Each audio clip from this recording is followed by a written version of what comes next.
Welcome to the Learning Cubicle.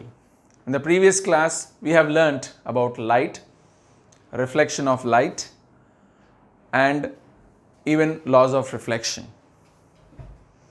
And as mentioned in the previous class, in this class, we will be learning about the spherical mirrors, that is an example of curved surfaces from which reflection takes place. And under spherical mirrors, as I mentioned earlier, we will be learning about convex and concave mirrors, right? In the previous class, we have learnt that light gets reflected from any kind of surfaces, smooth or polished surfaces, rough or irregular surfaces, and even curved surfaces, and even plane surfaces.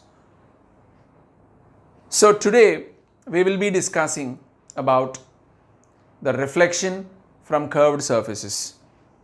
As I mentioned earlier in the previous class, the best example for curved surfaces from which reflection takes place are the cutlery that is available in your kitchen, which is the spoons.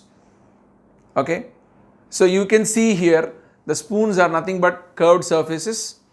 They have a hollow surface on this side and they have a raised surface on this side. So there are two types of curved surfaces. One is hollow or deep, another one is raised. Two types of curved surfaces. And even these surfaces, from these surfaces light gets reflected, or reflection happens from these surfaces. Okay, so today we are going to discuss about reflection happening from these curved surfaces. Okay, so reflection from curved surfaces, as I said, they are also called as the spherical mirrors. Spherical mirrors, or they are also called as curved mirrors. Spherical mirrors or curved mirrors, that's what we call them as. Now, where do we get these spherical mirrors or curved mirrors from? Where do we get them from? We get them from a glass sphere which is hollow, which is called as a hollow sphere or a hollow glass sphere. You can see it's like a hollow glass sphere. So that's a sphere, you can see. Okay, and from this sphere are these spherical mirrors cut. They can be cut.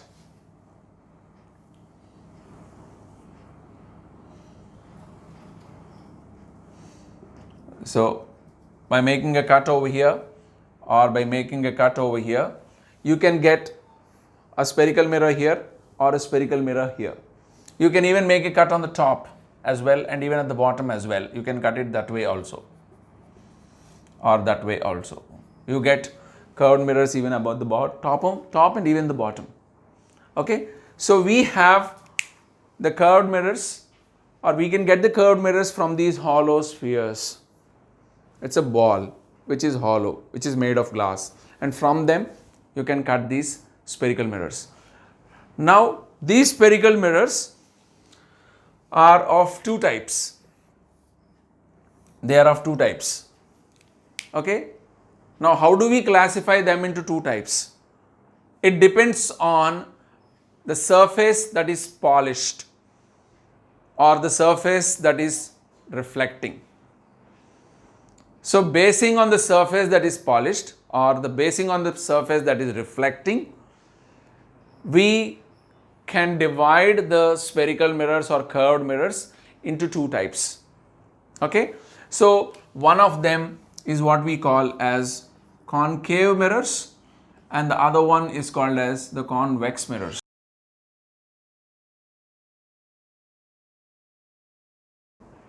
Concave mirrors or convex mirrors, those are the two types of mirrors that we have. Now, what is a concave mirror? What is a convex mirror? Let us see. I have explained you earlier that we cut a portion of it from the hollow sphere and we get two kinds of surfaces like this. Okay, this is this portion and this is this portion. Okay, now when you take this portion and if you polish it outside,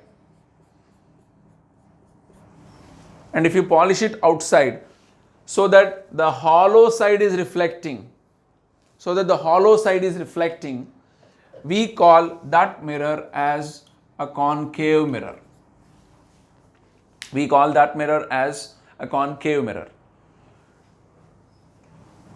Or if the hollow side is polished, and the outer side is reflecting, we call it as convex mirror. So this is concave mirror whose outer side is polished and the hollow side is reflecting, and we call this as convex. The hollow side is polished and the outer side is reflecting. So this is a convex mirror and this is a concave mirror. Okay, you can see that here. These both are nothing but they are cut from the hollow sphere. Am I clear with that?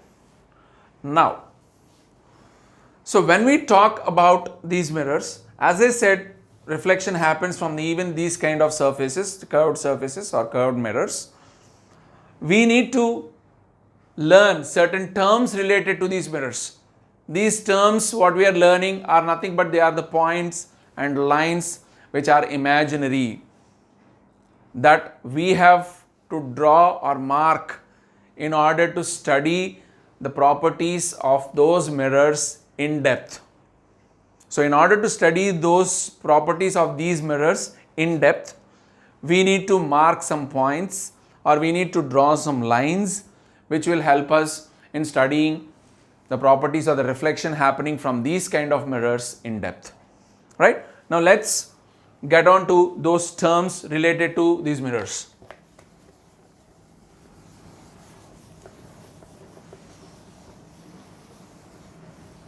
Now, we have the mirrors over here and I am going to write the terms over here one by one, and then we will learn their definitions in depth. Okay. So the first thing, whenever we learn about a mirror, I have already told you what is a concave mirror and a convex mirror. Now we will be learning about the terms in relation to these mirrors. The first one is called pole, which is denoted by capital P. Pole, which is denoted by capital P. So pole is again an imaginary point. It's a point, okay, which actually divides the whole mirror into two halves. It divides the whole mirror into two halves. So you should mark a point on this mirror or on this mirror at such a position that it divides the whole mirror into two halves. Okay, so somewhere over here approximately, I'm marking it over here. Similarly, I'm marking it over here. I'm writing here pole, writing here also pole. Okay, so if you have to define it, pole is the geometric center of the spherical mirror. Geometric center of the spherical mirror. It divides the mirror into two halves. Okay, let us see the second one.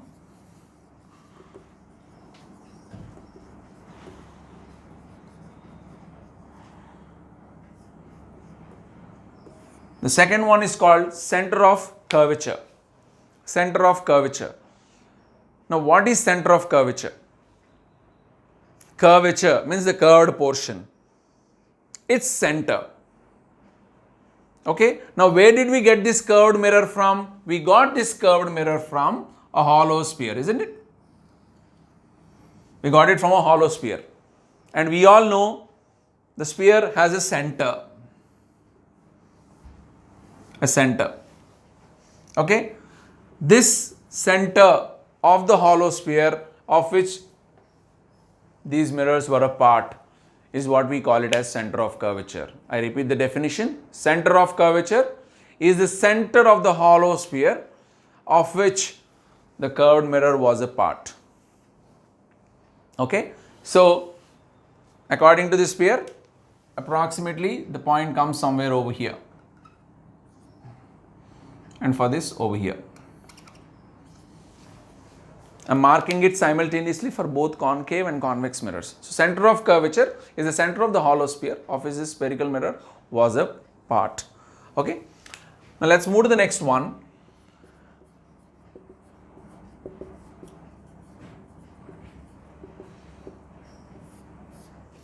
Principal axis. The next one is principal axis. This is an imaginary line. I told you we need to mark all these imaginary points and lines in order to study the properties in depth.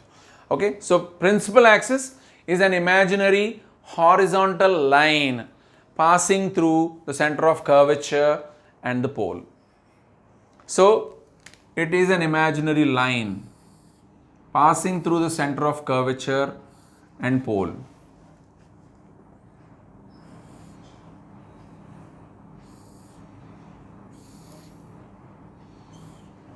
So you can see that. So it's an imaginary line passing through the center of curvature and pole. Okay.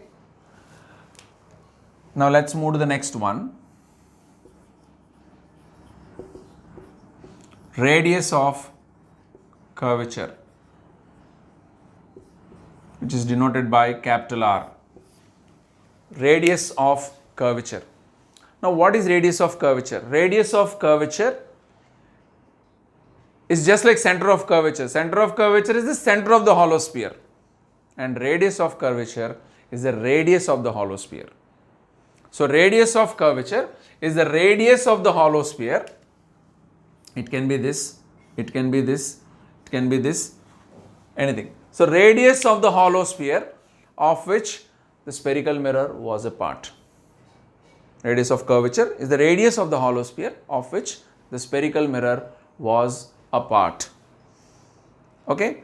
So you can see in the figure, so the radius, any radius you can take. Radius is nothing but the distance between the center and the circumference.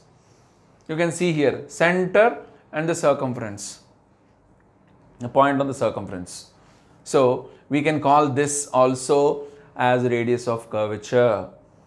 The distance, linear distance between center of curvature and pole can also be called as radius of curvature. Linear distance. It's not simply distance. Distance means it can be this also. It can be this also. Or it can be this also. So distance can be anything.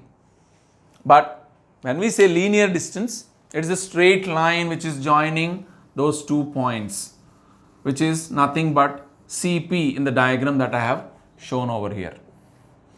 You can see that CP over here directly. Okay. So radius of curvature can also be defined as the linear distance between center of curvature and pole. Okay. That's about radius of curvature.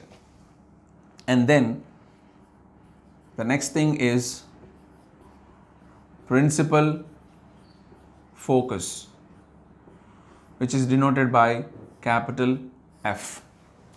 Principal focus. Now, the word focus means it is a point. Again, it's a point. Okay? Because we use the word focus when we are asked to concentrate on something. So, focus, they say. So, it's something which is very minute, very small. So, here also focus is basically a point. Now, where does this point lie? This point lies on the principal axis. Principal axis is a line. It can be extended on either directions. Any direction it can be extended. So, where does it lie on that infinitely extending line? Okay, let me tell you that. It is a point on the principal axis when a ray of light coming parallel to the principal axis. A ray of light should be coming parallel to the principal axis like that or like that. So a ray of light coming parallel to the principal axis after reflection. After reflection. Now see here, this ray is coming like this because reflecting surface is here. Since the shape of the mirror is like this, the ray tends to go inside like this.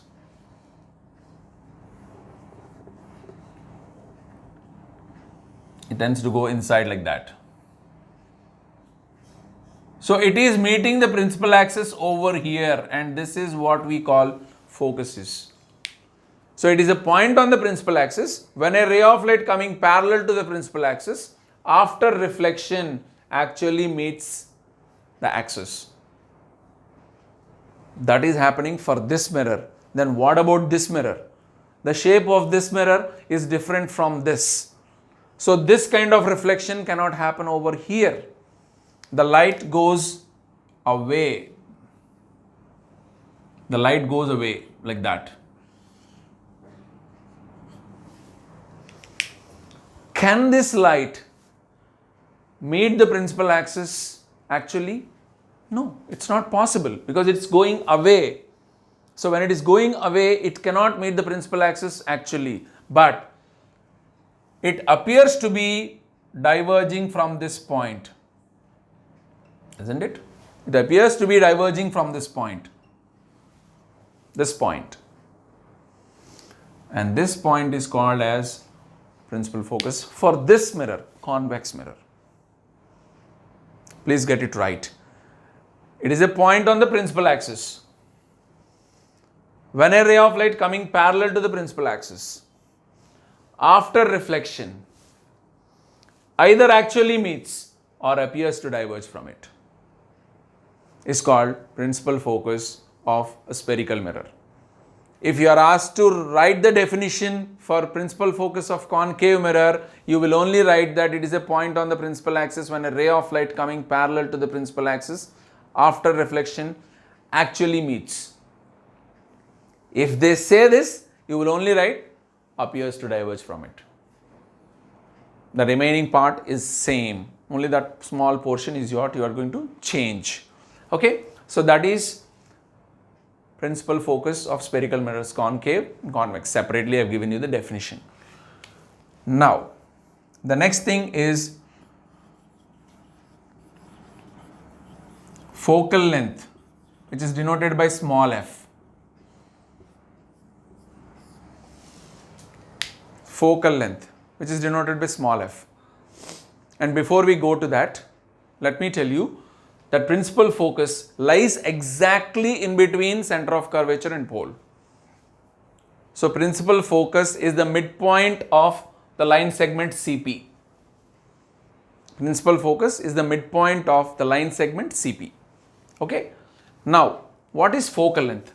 Focal length is basically the linear distance, again the linear distance between principal focus and pole, this part, this distance.